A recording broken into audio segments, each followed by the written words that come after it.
Hey everyone, I am Jovi Marie, and this is Living Through the Lens with founder Delores King. So, tonight we're going to be talking about what survivorship really feels like after treatment ends. So, as we've stated before, if it feels uncomfortable and you need to step away from the scenes or from what we're talking about, go ahead and do that. We're not professional doctors, so if you do need any information or anything like that, don't hesitate to reach out. So, Dolores, take it away. Good evening, everybody. Hey, and let me apologize for last week.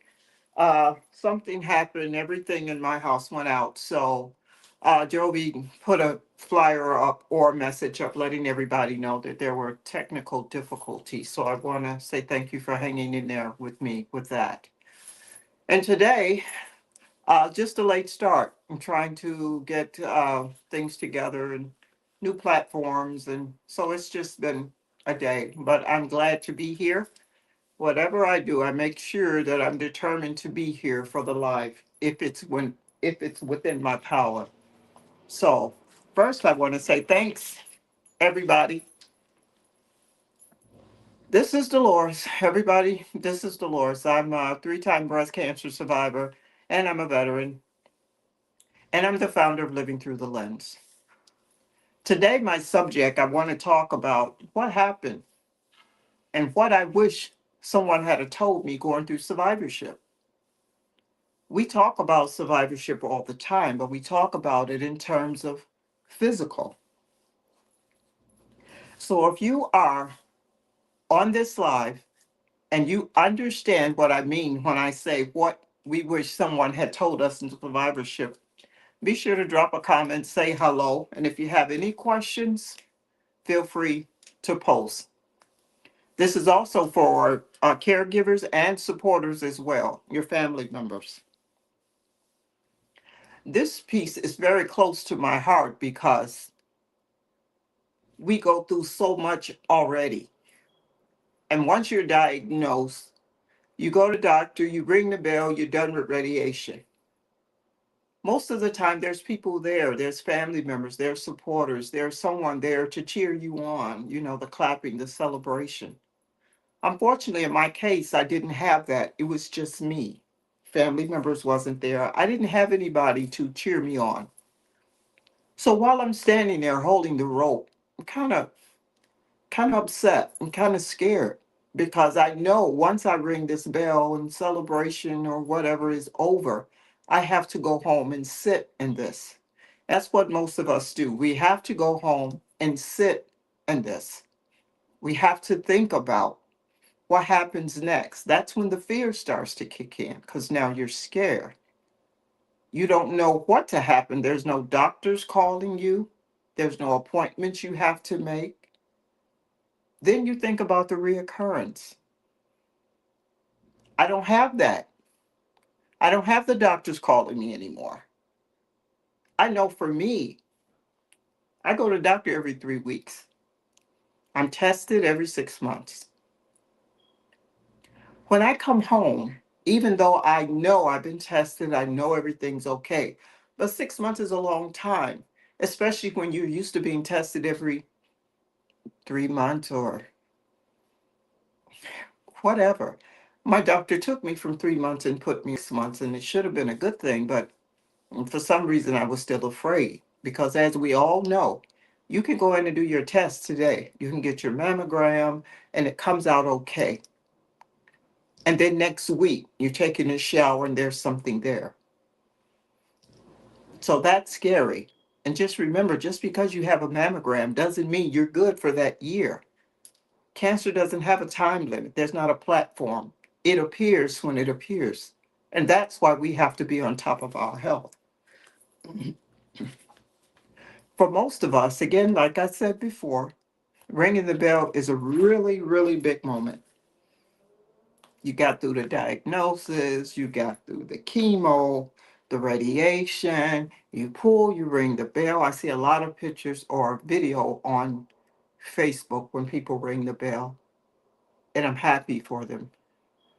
But how many of us knew what was behind or what was coming up? What was moving forward going to be like? What we wish somebody had have told us. Life doesn't go back to normal. Ring the bell. Life doesn't mean that you're okay just because you rang the bell. You make it past that hurdle. So you find the resilience and strength to make it through the survivorship. And if you didn't know, I'm here to tell you that's a lifelong event. It's not going to go away. Okay? I just want to talk to you guys. My story, I did a piece on this. You know, when I'm done with my Facebook Lives, I normally do this thing called story time. And I write these little stories just to give the survivors a look into my life, a glimpse of what survivors go through. And even though I'm a survivor and I've been in spot for 11 years, I still have issues. It never ends. It never ends. I talked about when I go to the doctor and there was no, or to ring the bell. This was in 2015, I think. It's when I rang the bell. I was diagnosed in 2014. 2015 had to be like in October, November. It was really cold outside. I went all the way out to Hines VA because I was going to the VA at the time to do my treatment. My radiation was done at Hines. I couldn't find anybody to go with me. I couldn't even find anybody, a family member, a friend, to drive me. Even my daughter. At that particular time, I'm sure you guys heard the story about me and my daughter. She was so angry with me.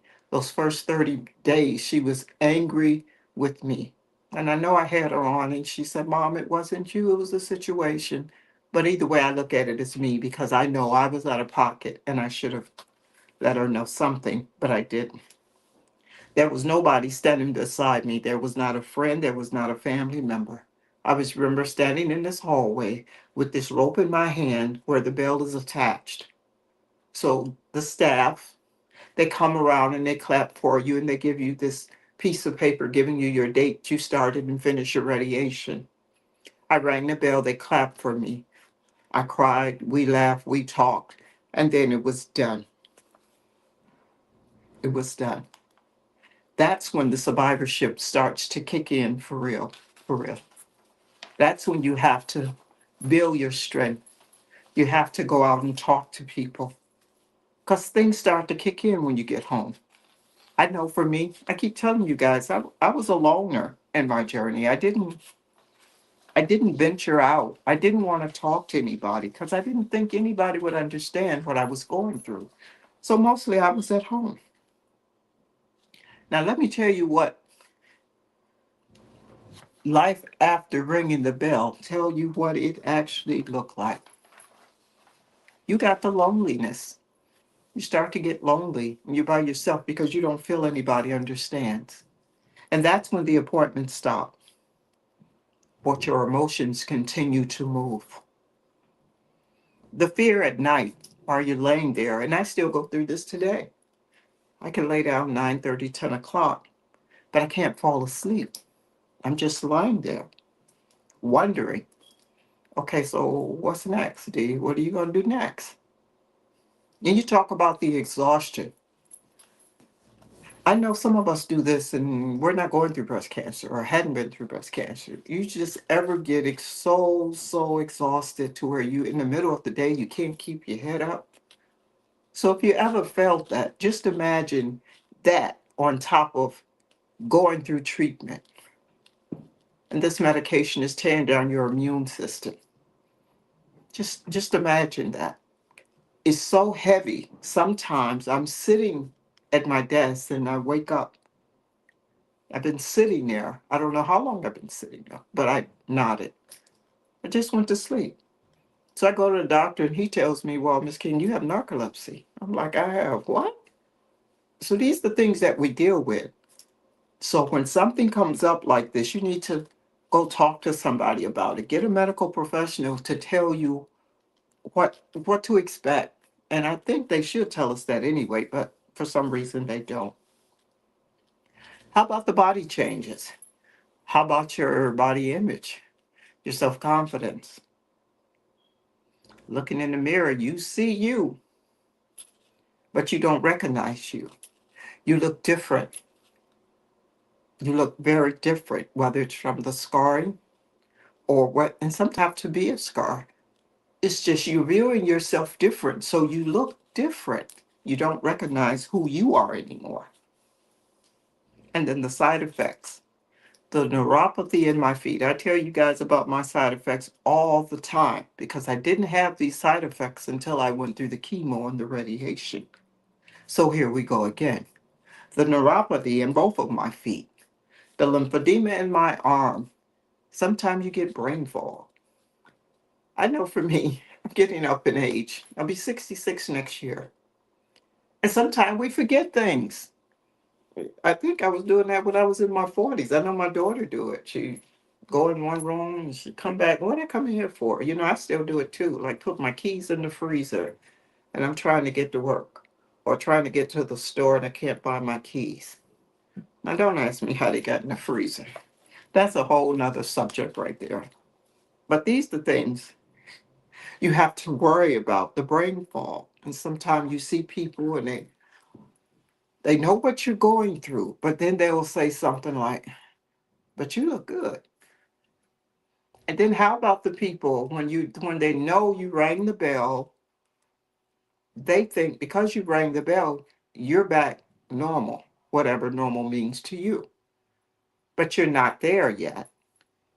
You look okay, but your mind, your emotion, everything is still back there holding that string on that bell, trying to figure this thing out, trying to get your emotions intact, how to talk to family members to tell them what you're going through so they can understand, so they can better support. These are all the things we live with on a daily basis. And then on top of that, Black women has it really two, three times as worse. Because under all those layers that I spoke about, now we have an extra layer. And that extra layer brings on stress. And the stress is because we have the more aggressive cancers. We have the longer wait times for diagnosis.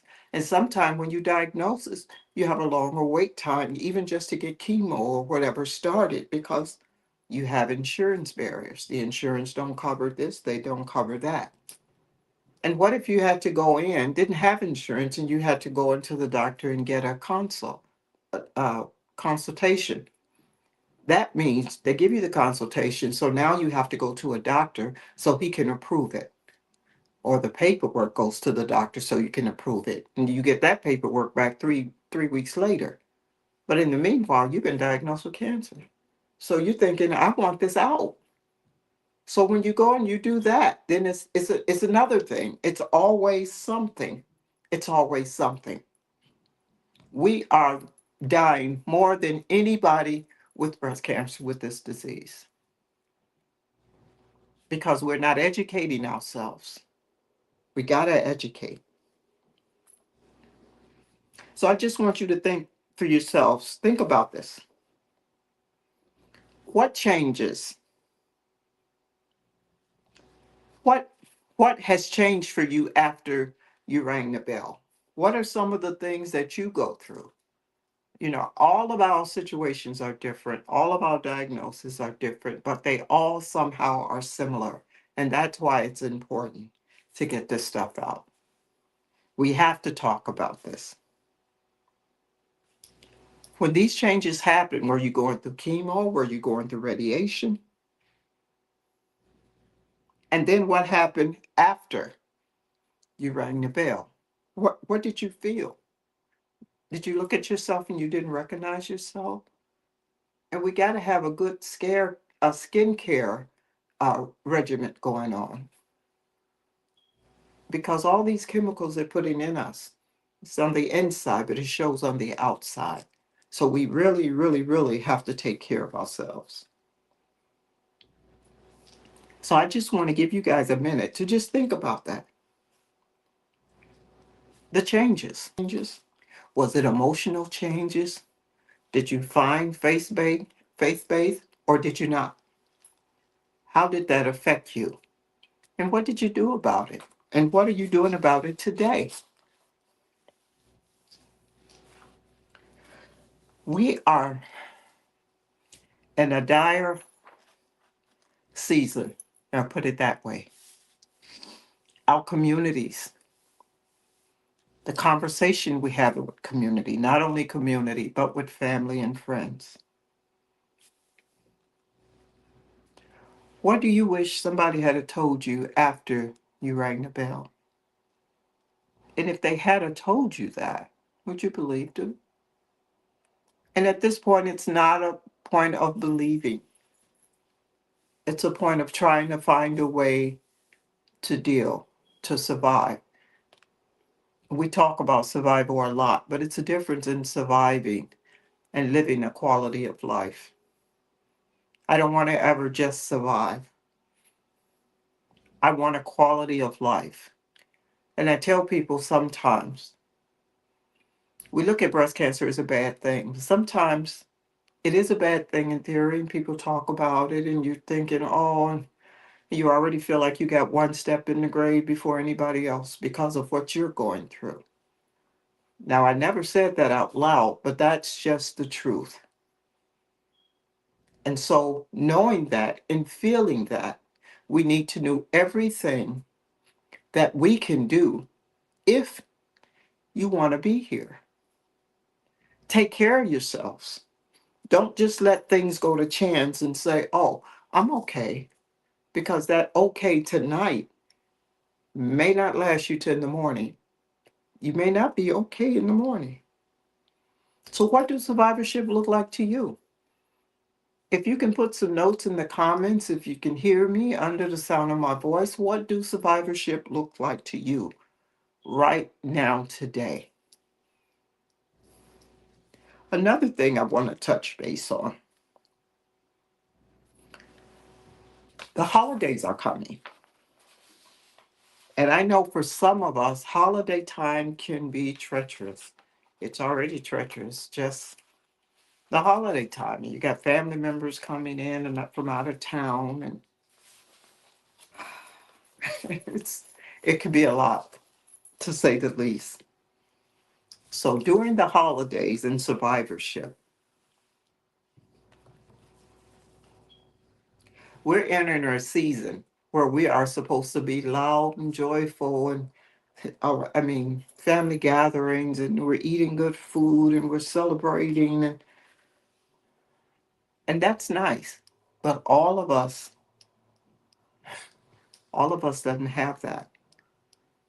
Some of us doesn't have family members. Again, this goes for survivors, it goes for caregivers, and it goes for family members. You've make it taking care of someone last year. You guys celebrated, had a good time, and this year you find you're by yourself. That person is no longer here with us. How do you celebrate? What do you say? And how do you let family members know that's coming from out of town? This is for survivors. How do we let our family know we're not okay? How do we say that to them so they can understand where we're at? Most of us don't have these conversations with our family members because either we think they don't want to hear it, or you too embarrassed to say it, or you feel guilty for whatever. I mean, the list go on and on and on because we're always blaming ourselves for things that we have no control. And you have no control.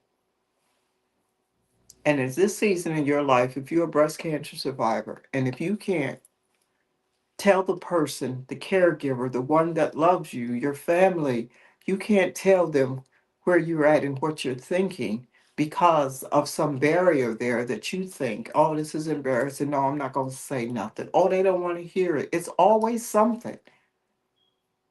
If you can't do that for yourself, do you think somebody else is going to do it for you? You have where you're at. This is the only way we can put an end to some of this stuff. We have to get out there and say, hey, we're not tolerating this. We can't just sit back in our big chairs and hope somebody comes and save us. If you're not willing to save yourself, I'm going to say that again. If you're not willing to save yourself, who do you think will save you? And why should they save you when you won't do it for yourself? That's serious. The holidays, again, the loneliness factor. The loneliness factor takes a lot of people out. People commit suicide over because they lonely and got nobody to talk to, whatever, whatever. This is the time for suicide. This holiday season, the Christmas, the New Year's, and people take themselves out because they can't stand to be by themselves because this person's not here. No, no. Talking about the memories. We talk about, oh, what did I do with that person last year? And they're not here today. And, the holidays, some of us are even spending our time in treatment. On the 23rd of December, I have my treatment appointment. When they first gave me that appointment, I'm thinking, are you serious? I got to come here on the holidays? But this is my life we're talking about. And if they're going to be there to treat me, I'm going to be there to receive it. And I just deal with the aftermath if there's an aftermath. But I don't anticipate an aftermath because I know where my mind is and where my focus is. You got the anxiety. Some of us have anxiety. That's because we have to go in, just like going on your appointment before the holidays, you have to take these tests. You got to take a bone scan, an MRI to make sure the cancer is nowhere in your body. But that plays with your mind because now you take the test. Thank God they're doing test results a lot quicker. I can get my test results back in 24 days. But say you go in on the 23rd, you take this test. You got the holidays coming, so it's been pushed back just a bit farther. I don't think the doctors understand when we go into these doctor's appointments and we're sitting there and we're waiting for results. I wrote a piece about that too. I mean, it was the longest doctor's appointment ever, and I didn't know what to do with myself. But then you go home and you have to sit and wait. And so your family members coming in, excuse me, guys. Sorry about that. You got family members coming in, right? They're wanting to have a good time. I guess that's what uh, the holidays represent. It's not about them per se, it's about family. So when they come in from wherever they're flying in from, they want to see their family, they want to love on you, have a good time. But your mind is still on this test, and you can't get your family members to understand. And then if you pick up the courage to say something to them, they'll say something like, oh, whatever the test say, you're going to be all right until you're not. And I'm not saying worrying about it is going to fix anything. It's not. What I'm saying is try not to worry to where you can't enjoy your holiday. And that's easier said than done. I know it, I live it, I'm in it. But I do recognize I have no control. So while I have that day, 24 hours, 48 hours, I have to wait until the holidays is over. Let me kind of enjoy that. Just let me enjoy that. And sometimes we feel guilty. And especially when you lost a loved one, especially to breast cancer. And now maybe they're gone and now you're going through it and you're feeling guilty. They have that, what is it called? It's when people survive and you don't. Or people die and you're still surviving. I'm sorry, but the other way around. I can't think of the name of it right now, but I'm sure you guys know what I'm talking about. That's big too. And the exhaustion. Trying to keep up with family want to go skating, they want to go do this, do this, do this, do this. And your body right now is just not built for that. You can't do this. And they don't understand. And because you look okay, they think you're okay.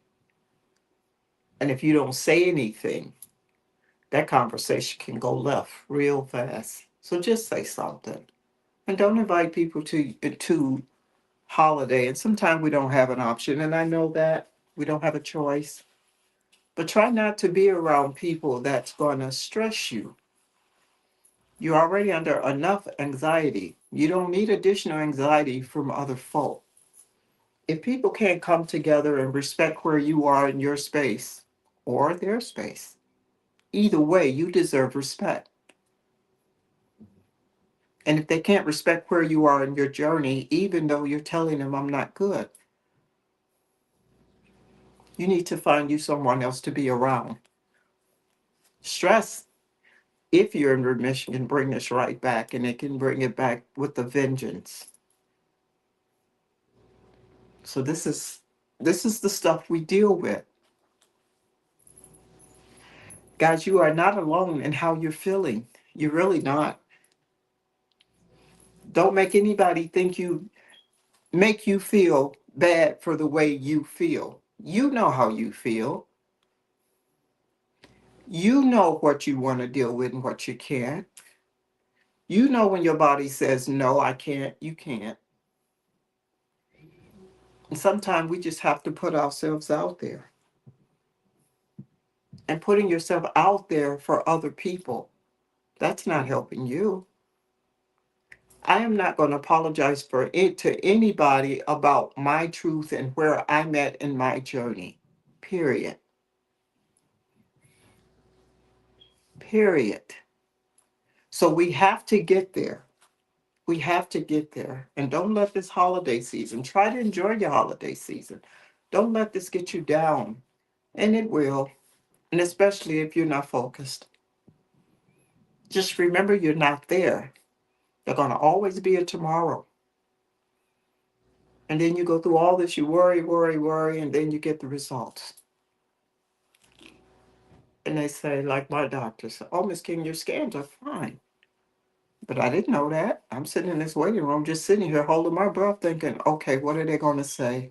Not thinking that the doctor is busy. This is how your mind play tricks on you. My mind says, okay, maybe they see something and my doctor don't know how to tell me. One thing I credit my doctor for, my doctor comes to me. I want him to tell me what's going on. I want the truth. And that's hard. Sometimes you have to hear the hard truth in order to get your butt up and move.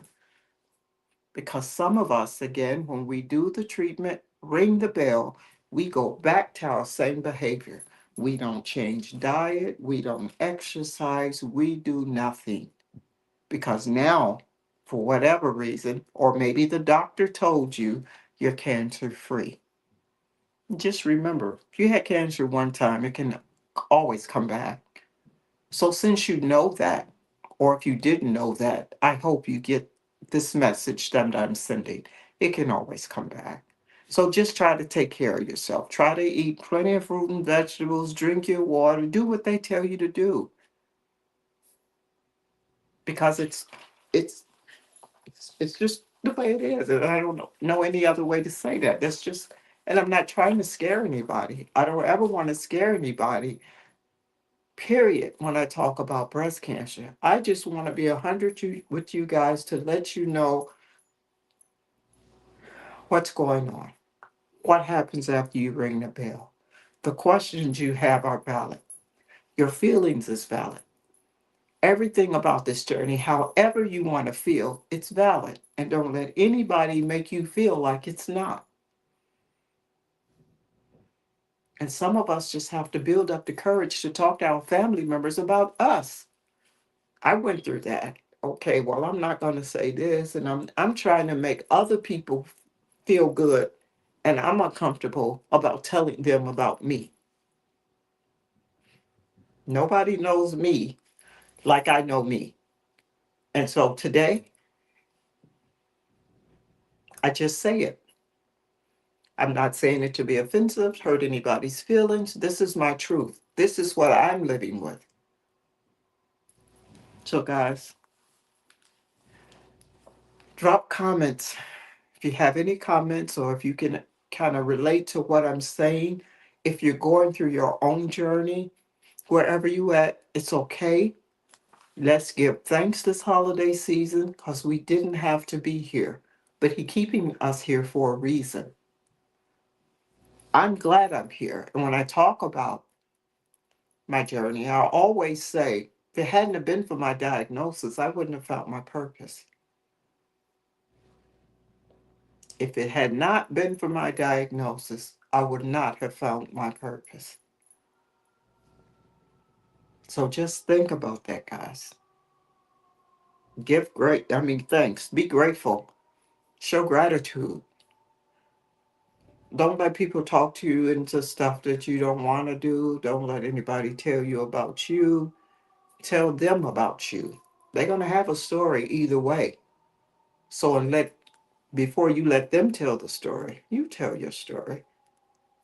Like my daughter told me, Mom, be the main character in your story. And that's my message to you today. Be the main character in your story. Say how you feel. Talk about how you feel to family members, to loved ones. If someone offer you to do a speaking engagement, and I'm telling you, this stuff will build you. It builds your confidence. Don't think I don't worry about stuff. I do.